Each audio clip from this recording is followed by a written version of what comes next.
Buenas noches. Hoy nos toca hablar del síndrome postrrombótico. Yo soy el doctor Felipe Gavilán, cirujano vascular periférico. El síndrome postrrombótico es una complicación de la trombosis venosa profunda que se presenta en el tiempo, que consiste en la alteración del trastorno venoso. Se produce dos fenómenos, en cuanto a dos fenómenos fundamentales en ese aspecto. Lo que produce es la, la trombosis venosa profunda, es que produce un trastorno a nivel valvular, es decir, destruye las válvulas y se repermeabiliza, o la hipertensión venosa en caso de que falla la válvula y en caso de que se produce una obstrucción crónica en cuanto a la etiología, ¿verdad? En este caso hablamos de la fisiopatología de la obstrucción. La obstrucción es una obstrucción fija de un vaso y la circulación venosa no puede retornar de manera adecuada hacia el corazón y por diferentes lugares. Entonces, la obstrucción mecánica produce entonces este fenómeno. Esto suele ser característico de la hipertensión venosa por obstrucción o insuficiencia, o por destrucción de las válvulas. Está permeable el sistema venoso cuando se le hace el examen Doppler, pero está insuficiente. Estos son dos etapas diferentes. Esta es una etapa relativamente nueva de la hipertensión. Un paciente que está recibiendo un tratamiento relativamente adecuado pero mantiene esto, una dermitis ocre. Esto con el tiempo se engruesa la piel y la dermis y, eh, y después causa un trastorno en la bomba venosa, no permite que se pueda hacer la dorsiflexión del pie, es decir, que esto puede hacer este movimiento hacia arriba y aparecen las úlceras. Esta es una forma grave de presentación de úlcera en miembro inferior por, eh, por obstrucción generalmente esto. Y el resultado del tratamiento es bastante poco satisfactoria, ¿eh?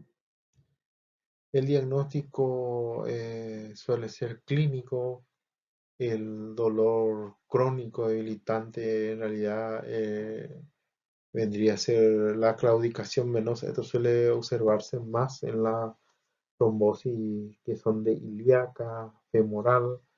El edema no mejora con el tratamiento estándar, no mejora con venotónico, no mejora con el uso de las medidas de contención graduada. eh, entonces se produce una infiltración de lo que sería de la circulación, es decir, de los eritrocitos, y eso produce un depósito de hemosiderina debajo de la piel. Entonces se produce la dermitis venosa. Esto puede causar calambre en las piernas y úlceras, que ahí como vimos en la imagen. El diagnóstico se basa en la clínica, es decir, en la clínica del antecedente de trombosis, sobre todo venosa, por más que hayamos hecho el tratamiento anticoagulante, hayamos hecho por un año, no se produce una absorción totalmente del coágulo, y por el tiempo tan crónico del tratamiento de meses, el proceso inflamatorio hace que se destruya el sistema valvular, se altere la pared venosa, es decir, pierda su capacitancia, es decir, que se pueda dilatar, se engruesa las paredes. Entonces eso es una forma de presentación. En el ecodoppler solemos encontrar ver la oclusión o ver un flujo monofásico que no tiene modificación con la respiración ni con la circulación cardíaca. La angiotac nos da una precisión en cuanto al lugar anatómico, igual que la angioresonancia. La flebografía es mandatoria, más todavía si es que se va a hacer una intervención quirúrgica en estos casos. El tratamiento médico que se suele indicar en estos casos es el vendaje elástico y compresivo del miembro inferior. Se evita el uso de prenda ajustada arriba, ejercicio antiéstasis, es decir, hacer dorsiflexión del pie, hacer trabajar las pantorrillas. Sería un método que ayuda bastante a hacer trabajar el corazón venoso, que nosotros le llamamos los flebolos del corazón venoso de Lejar. Es la elevación de las piernas durante el periodo de reposo nocturno, es decir, elevar más. No es solamente no es solamente acostarlo en posición horizontal, sino elevarlo a nuestras piernas. Eso ayuda bastante a evitar el exceso de peso, es decir, si uno tiene el diagnóstico de una trombosis, tendría que normalizar su peso, evitar la exposición solar por el tema de la dermitis, se marca mucho más la dermitis, evitar el traumatismo local, porque esto hace, una vez que aparecen las úlceras, es mucho más difícil el tratamiento. Recuerden, la primera úlcera se cura relativamente fácil, el paciente reposa, el tiempo de curación es más corto. La segunda úlcera cuando aparece es mucho más largo el periodo de curación. La tercera probablemente es mucho más largo, pero a partir de la cuarta en adelante ya las curaciones, el resultado es mucho más negativo, es decir, no tenemos un éxito razonable con el tratamiento que hacemos y esto evidentemente aumenta mucho los costos de tratamiento.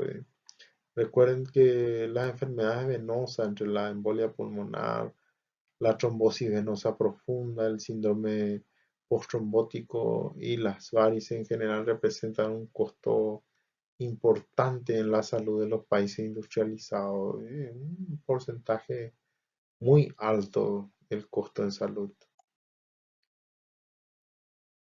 El tratamiento que se debe plantear siempre 3 a 5 años de base a flebografía ascendente y descendente. Esto sería ideal evaluar correctamente al paciente, hacer la cirugía de la obstrucción del trombo. Sería interesante plantear, fíjense en la obstrucción de la ilíaca, sobre todo cuando se obstruye la ilíaca común, la ilíaca externa y la ilíaca interna. Entonces el paciente tiene un edema muy incapacitante, entonces hacemos una derivación de la femoral común a la ilíaca con un injerto o con la vena safena del mismo lado y se drena el sistema venoso profundo con este sistema y con esto suele mejorar bastante con la derivación que se hace y el retorno venoso va por la vena contralateral y mejora los síntomas. Mejora el edema, los síntomas, incluso le solemos acompañar con una, con una fístula para mantener permeable esto, porque el problema que solemos tener es que se cierra esto. La cirugía de Warren es para la obstrucción femoropoplitea, ¿verdad? Se hace una derivación de la poplitea distal con vena safena y se lleva hacia arriba, pero no hay obstrucción de ilíaca. Es solamente de la femoral superficial esto.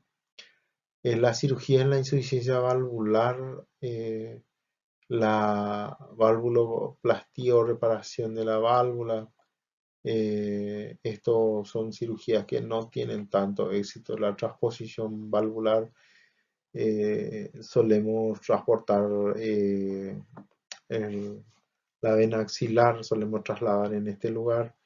El resultado no es tan tan adecuado. Incluso planteamos incluso el traslado de la vena yugular, incluso de un unilateral, con resultado relativamente inadecuado. Es decir, la cirugía venosa en este aspecto no tiene la tasa de éxito que desearíamos que tenga.